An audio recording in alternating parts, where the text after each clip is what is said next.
Assalamualaikum warahmatullahi wabarakatuh. Kami dari kelompok 6, Project MSDM akan menjelaskan materi mengenai Training and Maintaining Employee Abroad.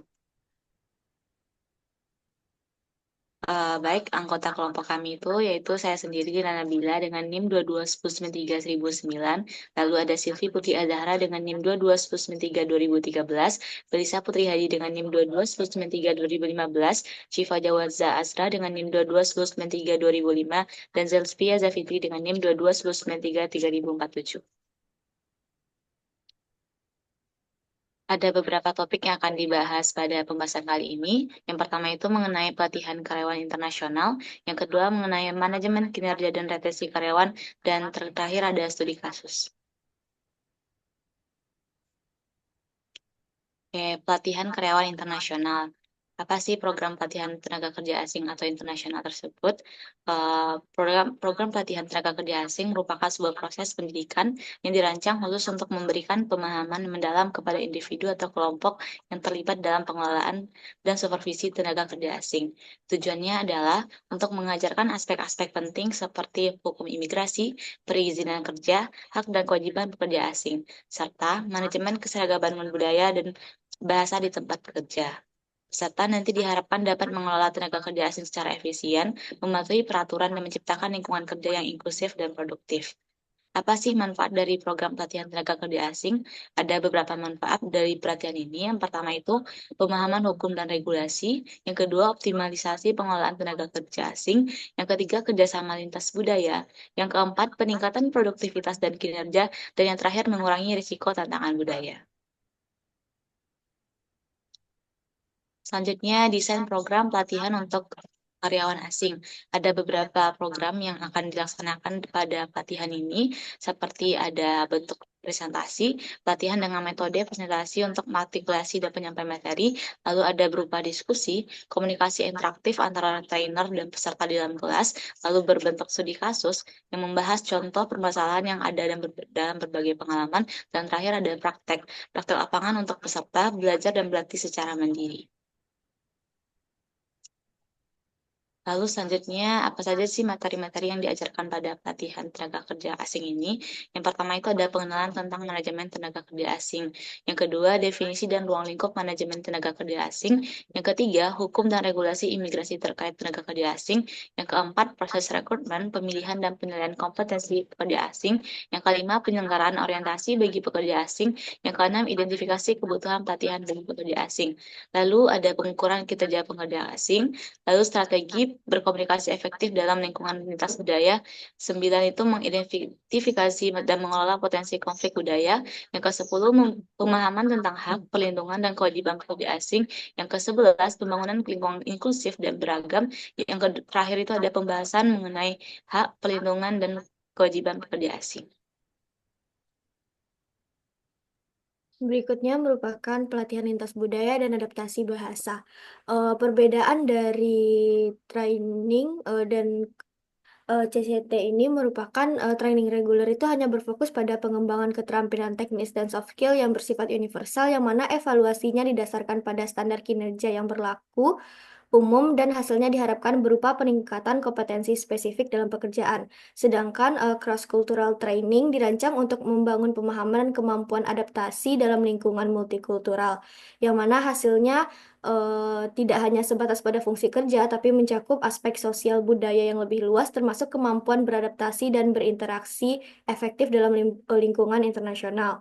Selanjutnya jenis-jenis dari pelatihan lintas budaya ini, yang pertama ada pengarahan lingkungan yang berupa pengarahan geografi, iklim, dan lain sebagainya. Ada orientasi budaya yang membahas tentang lembaga kebudayaan, sistem nilai dari daerah tujuan. Terus ada asimilator budaya. Terus ada pelatihan bahasa yang berfungsi untuk efektivitas komunikasi. Ada pelatihan sensitivitas untuk mengembangkan fleksibilitas sikap dan pengalaman di lapangan untuk membuat ekspatriat membiasakan diri dengan tugas-tugasnya. Selanjutnya ada strategi dari CCT ini. Yang pertama, perusahaan multikultural dapat menggunakan ekspatriat dalam jangka pendek dan fungsi internasional jangka panjang. Yang kedua ada orientasi staf dan adopsi dalam unit anak perusahaan mempengaruhi dorongan pelatihan seperti etnosentris strategi karyawan, kepegawaian polisentrik, dan geosentris. Yang ketiga ada kontrol dan koordinasi bahwa unit induk ingin mendirikan dengan unit anak perusahaan yang mendorong anggaran pelatihan dan strategi. Dan keempat ada peran atau tanggung jawab posisi yang menentukan luas dan isi pelatihan, yang mana perusahaan multinasional menawarkan CCT untuk mengajarkan ekspatriat terhadap negara-negara tujuan dan norma-norma yang sesuai dengan perilaku kerja. Tujuan dari CCT ini untuk meningkatkan keterampilan lintas budaya dan pengetahuan untuk para ekspatriat dan difasilitasi penyesuaian dengan budaya negara tujuan. Efektivitas CCT ini mencerminkan perusahaan yang kognitif, efektif, dan perilaku yang terjadi selama dan setelah pelatihan. Metode yang digunakan di pelatihan lintas budaya ini yang pertama ada budaya briefing yang menjelaskan aspek utama dari budaya negara tujuan termasuk adat, tradisi, dan perilaku sehari-hari. Yang kedua ada studi kasus yang mana memerankan situasi di kehidupan nyata dalam bisnis atau kehidupan pribadi untuk menggambarkan beberapa aspek hidup yang bekerja dalam budaya tuan rumah. Yang tiga ada role playing yang memungkinkan pelatihan bertindak keluar situasi yang ia hadapi dalam hidup atau bekerja di negara tuan rumah. Yang keempat ada asimilator budaya yang mana menyediakan set situasi saat training bekerja di negara tujuan sehingga trainee dapat memilih salah satu atau serangkaian tahap situasi dan memberikan umpan balik apakah langkah yang dipilih itu sudah tepat dan alasannya. Yang kelima, pengalaman lapangan yang memberikan kesempatan bagi peserta pelatihan untuk pergi ke negara tujuan atau atau ke budaya asing lainnya untuk mengalami hidup dan bekerja dalam waktu yang singkat. Selanjutnya ada pelatihan bahasa yang mana pelatihan bahasa ini terdiri dari tiga hal yang penting yang mana pertama peran bahasa Inggris sebagai bahasa dari dunia bisnis, yang mana secara umum bahasa Inggris adalah bahasa dunia, yang mana perusahaan multinasional dari negara berbahasa Inggris seperti Amerika dan lainnya sering menggunakan fakta ini sebagai alasan untuk tidak mempertimbangkan kemampuan bahasa dalam proses seleksi dan untuk tidak menekankan pelatihan bahasa sebagai bagian dari program predepator. Yang kedua ada kemampuan dan penyesuaian bahasa dari tuan rumah, yang mana kemampuan untuk berbicara bahasa asing dapat meningkatkan efektivitas ekspatriat dan kemampuan berorganisasi. Dan yang ketiga ada kemampuan tentang bahasa perusahaan, yang mana perusahaan multinasional mengadaptasi beberapa bahasa untuk memfasilitasi standarisasi pelaporan dan mekanisme kontrol lainnya, khususnya kontrol normatif.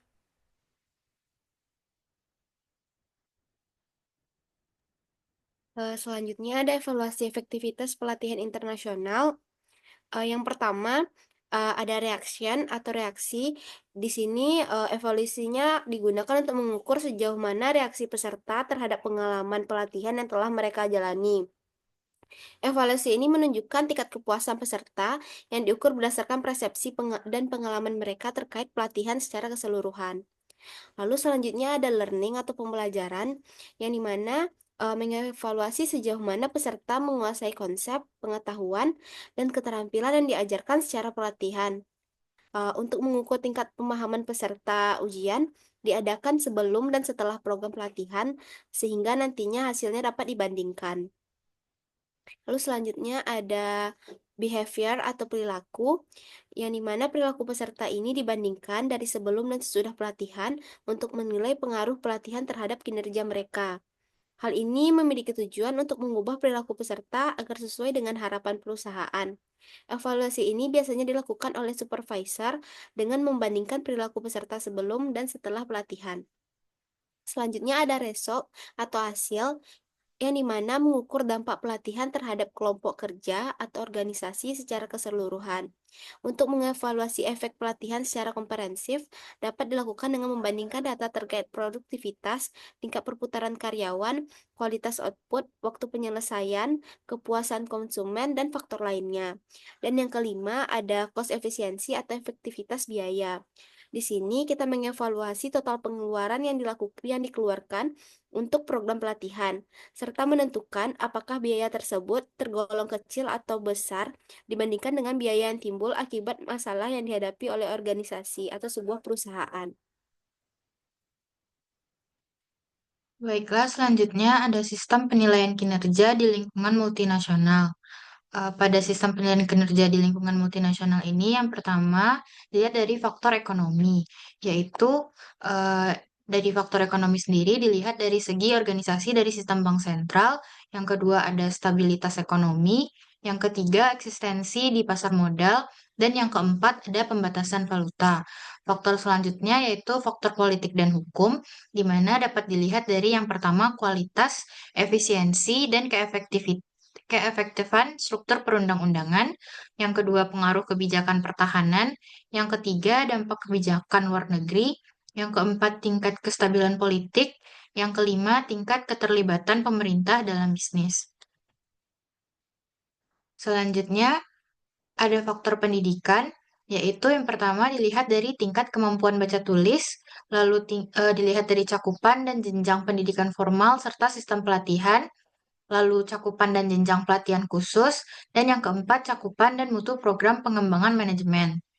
Faktor terakhir yaitu faktor sosiologis dapat dilihat dari yang pertama sikap sosial terhadap industri dan bisnis, sikap budaya terhadap otoritas dan orang-orang yang menjadi bawahan, yang ketiga sikap budaya terhadap produktivitas dan keberhasilan atau etika kerja, yang keempat sikap sosial terhadap peningkatan material, dan yang kelima keragaman budaya dan ras.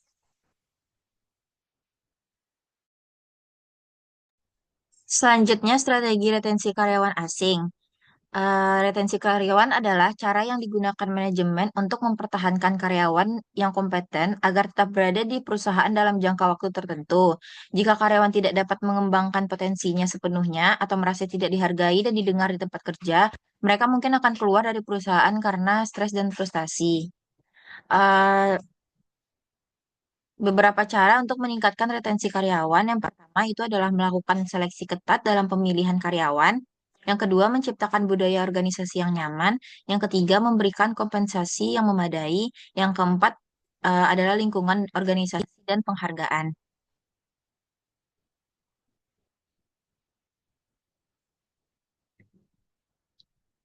Selanjutnya, terdapat beberapa metode untuk mengukur retensi karyawan. Yang pertama itu adalah tingkat pemutusan hubungan kerja, yang kedua adalah survei karyawan, yang ketiga analisis keluar, dan yang keempat adalah evaluasi kerja.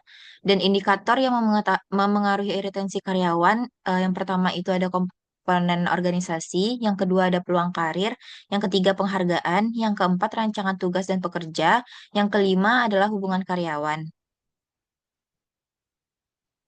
Selanjutnya, studi kasus.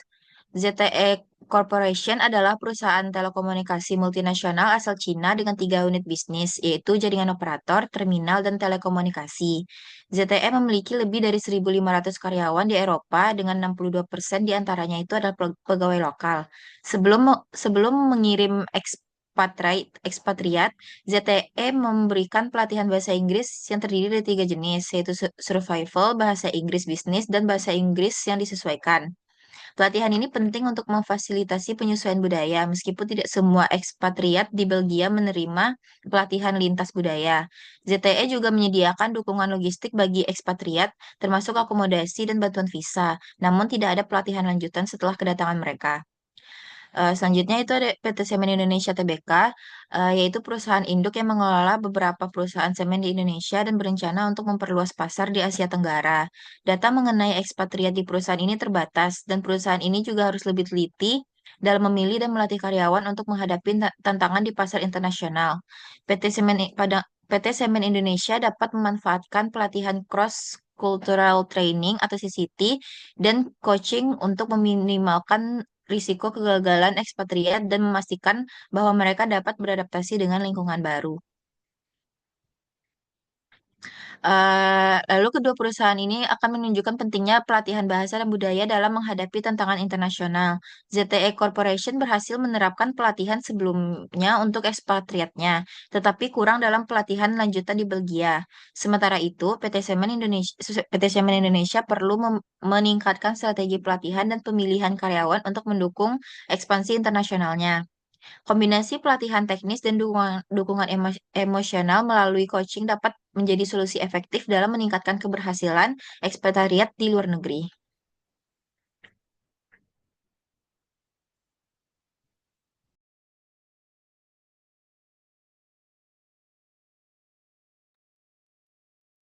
Baik, mungkin sekian penjelasan dari kelompok 6 mengenai pelatihan tenaga kerja asing. Jika ada salah kami mohon maaf. Kami tutup dengan Assalamualaikum warahmatullahi wabarakatuh.